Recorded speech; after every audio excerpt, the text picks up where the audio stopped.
Ito na yung dump truck natin na high side mga kabisyo from Malolos, Bulacan. Yan, ikutan lang natin at meron akong bibidyo kasi meron dumating sa tarima natin. Naka-schedule ngayon yan, Shackman na 12-wheeler. Howo ba ito? Howo yata. Yan, 12-wheeler. Mamaya pakita ko sa inyo yung project nyan. Pakita ko muna sa inyo yung high side natin. At kahapon kasi nasa SBMA tayo, nasa AutoKit tayo. Shoutout sa Sir Diego Banaag. Next na yun sa'yo dito kasi papa-high side din daw siya, si Sir Diego. Yung kanyang unit na dump truck din. Ang ginawa natin dito mga kabisyo, 13.8 lang. Nag-allowance tayo para sigurado sa sukat kasi ipapasukat pa to sa Porak. At shoutout kay Kuya Rene. Yan, syempre tinawagan ko siya tungkol sa mga sukat-sukat niya kasi sila yung nandyan sa larangan ng dump truck na yan. Kuya Rene, shoutout sa Rene Lorenzo. Yan, at shoutout din kay Sir Ray at kay Sir Richard Kuwa, kay Kuya Tupeng, Kuya Kiko. Yan, doon sa nilabas kong unit kahapon. Ito mga kabisyo yung hina-high side natin. Nung dumating kasi to, yan lang yung original niya na siding. Hanggang dito sa may itim na yan.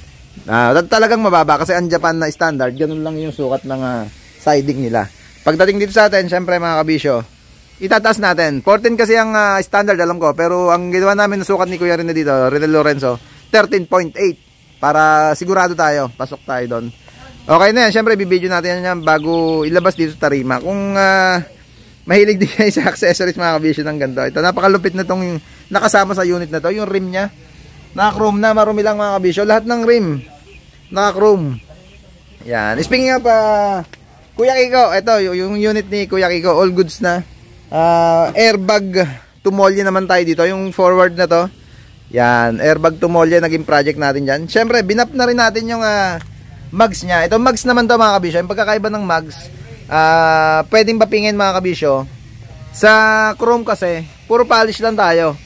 Polish lang ang katapat nyan. All goods na mga kabisyo. Yung ganito kasing mga mags, ang standard na to medyo hindi pa siya shiny. Pag binap natin, yan kalalabasan yan. Ayan yung pangharap. Ito yung panlikod. Ayan marami lang at bago ilubas yan, bago natin i-pull out, tsaka natin pupunasan na ayusin natin. Pakitan lang natin sa inyo. Tsaka yung mga project na ginawa pa natin dito. Siyempre sa loob, inapolster rin na natin yan. Grabe naman yan. Para ready to biyahe na to pagka nilabas dito. Kasi naka-airbag nung dumating dito. Yun ang main concern. Naka-airbag, ginawa nating molye. At nagdagdag na rin tayo ng molye sa harapan. Bagong labas lang din tong unit nito sa Subic. Yan. Shoutout sa'yo, Kuya Kiko. Yan. Ready na unit mo. Pwede mo nang pakuha. Dito na tayo sa ating naka-schedule ngayong araw to. Joshwell Tracking ng San Miguel, Bulacan. Yan. Ito yung sinabi ko na 12-wheeler na naka-schedule natin. Howo. Yan. 12-wheeler na Howo. May mga ilaw dito kanina na tinanggal natin sa may palong niya. Ito yung picture mga kabisyo. Yan. At yung ito project, isa-isayin natin. Yung light box, Basuri. 2 pieces na 3 feet na Jet Inoue. Yung longhorn natin. Door visor, bull bar, ibababa. Yung bull bar daw medyo mataas, ibababa natin. At maglalagay ng light box dito sa may palong niya. Sa may noo. Yan. Medyo na damage kasi yung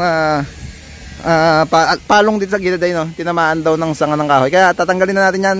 Papalitan na natin mga kabisyo. Siyempre mamaya bago natin i-pull out yan, papakita ko sa inyo. Pati yung airbrush design niya sa gilid, pakita ko sa inyo. Ang ganda mga kabisyo.